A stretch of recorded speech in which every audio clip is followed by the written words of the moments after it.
One of the program outcomes for this animal-assisted therapy program is to look at the National Disability Insurance Scheme, the NDIS, as a case example within the Australian context.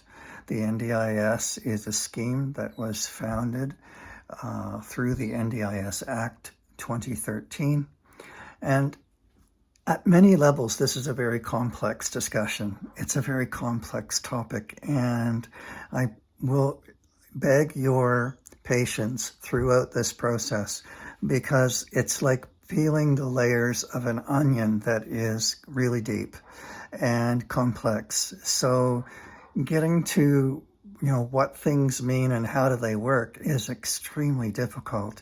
And I'm considered a specialist in this area. However, things are always changing and evolving. It's a very dynamic situation with the NDIS scheme itself. There's continual government reviews and continual changes of policy and planning for this scheme.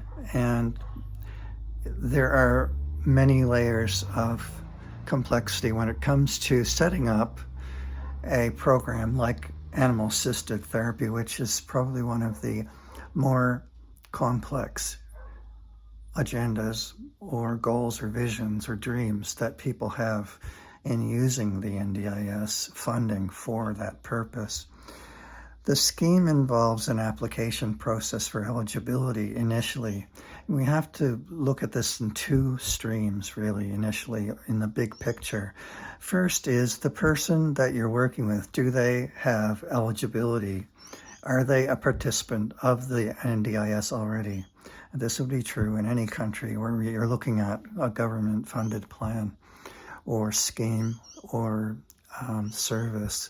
So the eligibility criteria for the NDIS is not assumed. It needs to be verified, and you need to go through a vetting process, and the planners will examine your case and see if you meet the eligibility criteria, which is partly stated in the NDIS Act 2013, but also interpreted by the agency and by the policy and practice guides that they develop over time. Now, having said that, we're going to assume that the person we're talking about has eligibility and that they have gone through the application process. They are a participant of the NDIS, in which case the process for applying for animal-assisted therapy also involves several steps. Keep in mind that these steps may be based on your location and specific circumstances, and that the individuals that you work with and talk with, for example, if you're working with a local area coordinator, they may or may not have knowledge of this issue or this funding application, hope, vision, and dream and plan. You may also be working with an NDIS planner, and the planners are employees of the NDIS working within the agency, the funding arms of the agency, and you'll probably only get to talk to them on the telephone if you're lucky, and they will have varying degrees of knowledge about animal-assisted therapy type programs and the eligibility criteria of those. So it's a very messy scenario because it is probably unlikely that you will get somebody who understands and who knows the ins and outs of these processes, even within the paid people who work within the NDIS overall, the local area coordinators and the planners. Now, if you have your own support coordinator, that's another level of getting support towards a funding opportunity and program opportunity like animal assistance. However, your support coordinator is also very unlikely to have had experience in animal-assisted therapy. It is still a new and it's a fairly rare phenomenon to get animal-assisted therapy funding, and therefore not a lot of people are aware of the ins and outs and the steps. So it's essential at one level that you contact your local NDIS office and call the National Call Center and speak to not just one, but speak to several call agents, people on the phone and in your local office if you can, and get a variety of opinions and information on the issue. Now, we've identified about a dozen steps that are involved in the pre-engagement, what we call pre-engagement, and the assessment and planning issues. So we've divided this into pre-engagement and more or less engagement in setting up an animal assistance program. The first level is the pre-engagement. This is looking at your eligibility checks. Ensure that the individual applying for the NDIS funding, this is a particular area of animal assistance work, is available to that individual with a permanent and significant disability. So they have to have that core criteria within the Act. You need to access their request form, submit an access request form to initiate the application process for the NDIS. You need a needs assessment. The NDIS will assess the individual's needs to determine the level of support that is required. This assessment may involve discussions with healthcare professionals, therapists, or other relevant experts. And that's, in a sense, where our role has come in for a lot of people as behavior support specialists and counselor psychotherapists. We offer assessments of an individual's functional capacity and their needs as compared to the criteria under the NDIS. And this translates into whether or not they would benefit by animal assistance therapy planning. Then you'll need to engage an NDIS planning meeting. Attending a planning meeting with an NDIS planner is a tricky scenario. It can happen in some cases, and in many cases, the planning meeting is foregone for various reasons. The planner may have a conversation with people on the phone, but in a majority of our cases over the past year, we've noticed that people's planning process is circumvented by the NDIS planners, who in large measure just extend the plan for another year or 2 years. The meeting, if it happens, is an opportunity to discuss the person's goals, preferences, and support needs. And be sure to highlight the need for animal-assisted therapy during the discussion. And this is the key point, in a sense, that if animal-assisted therapy work is identified as a goal within the participant's NDIS plan, that at least the NDIS senior planner that reviews the plan funding may provide actual funding to initiate an assessment process that's funded, because obviously it's a catch-22. You need assessments that are verified by therapists, by, for example, behavior specialist, occupational therapist, physiotherapist, speech pathologist. These are the core therapeutic areas that are funded under the NDIS for people with disabilities. Also, a psychologist if the individual has psychosocial needs or mental health concerns.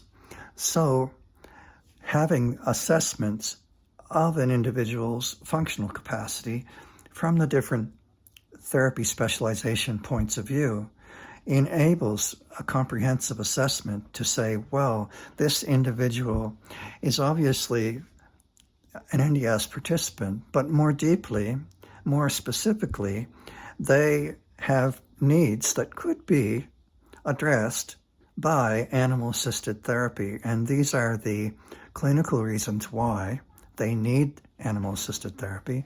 And this is how AAT will help the individual and provide therapeutic outcomes that are unlikely to be met in other ways. So the therapeutic review is really important. We'll talk more about that in a subsequent presentation later on in this course. The fifth step that we're looking at is the support plan development. The NDIS planner will use the information that's gathered during the planning process. Hopefully it's been honored and there has been a process involved of meetings and discussions and input by the individual, by the participant, and by their family and their support coordinator if they have one, in order to create a more personalized NDIS funding plan. Make sure that the funding plan includes the necessary supports for animal-assisted therapy. When the plan comes back, you'll need to review it and see whether or not that area has been addressed in the plan. Okay, so that's just the first layer. The second layer is the assessment and planning issues, a bit more specific to the part that I've been mentioning around assessment. The sixth step is therapy provider engagement. You need to identify and engage a qualified animal assistance therapy provider who is registered with the NDIS, ensure that the provider can deliver the specific therapy required. So you need to open a discussion with and probably do a bit of research and groundwork to find an animal assistance therapy provider. We can talk about that a bit more later. There's various types of animal assistance therapy provision that are available within the community now, and some of them are less formal than others. Some would be less expensive than others, and it depends really on what the individual's needs are and what level of formality and detail that the AAT needs to look like. Include your therapy in your support plan. Work with the NDIS planner to ensure that the animal-assisted therapy provisions are clearly outlined in the support plan itself. This is the funding plan, NDIS plan. This may include details such as the frequency and duration of sessions. That's really important because it needs to be planned at the micro level, not the macro level. The NDIS plan provides a specific amount of funding, a specific amount of money to pay for a specific amount of sessions. So it depends whether you're meeting weekly or bi-weekly or even monthly. And what does that look like? What's involved? How many reports does the therapist need to write? Do you need to travel back and forth to these appointments? Does the therapist travel? Will they need funding for travel? Does the therapist work online? How does that work? How would that help for you in your situation? And et cetera, all these details need to be thought through. Review and approval is the eighth step, and this is where you look at the support plan undergoing review and approval by the NDIS itself, and that's an internal process, and you won't have a lot of influence once it gets to this level. Ensure that all necessary documentation supporting the need for animal-assisted therapy is included. That's very important. We hope that the planner actually reads the information. But the information has to be provided, and it needs to be detailed, and we'll talk about that more as we go along. The implementation, then, is number 9. Once the support plan is approved, the individual can start receiving the approved supports, including the AAT provisions. Then there's monitoring and review. The NDIS regularly reviews support plans to ensure they remain effective. Well, we wonder about that, but yeah, it's meant to be true. And if there are any changes in the individual's circumstances or therapy needs, there would need to be communication between the teams and the NDIS for appropriate adjustments. And then documentation is the 11th step, and we might as well say we've got a baker's dozen here. So then we keep thorough records. This is really important. The family, the advocate of the individual, the carer, really needs to keep files. And we suggest that they be electronic files. We suggest that you keep a paper file and electronic versions, PDFs or Word documents, etc.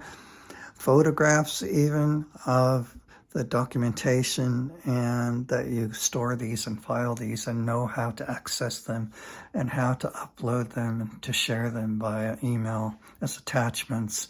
This is an essential skill in this day and age, and if you don't have good documentation, for one, it's less likely that you'll actually get eligibility to become an NDIS participant, but it's also even less likely that you'll get funding for a rather complex funding application process like animal-assisted therapy work.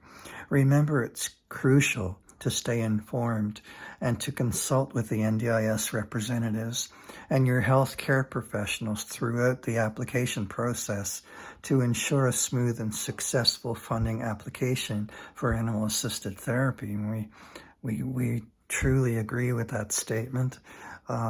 And we'll discuss more of the ins and outs of this as we go along. Thank you for listening.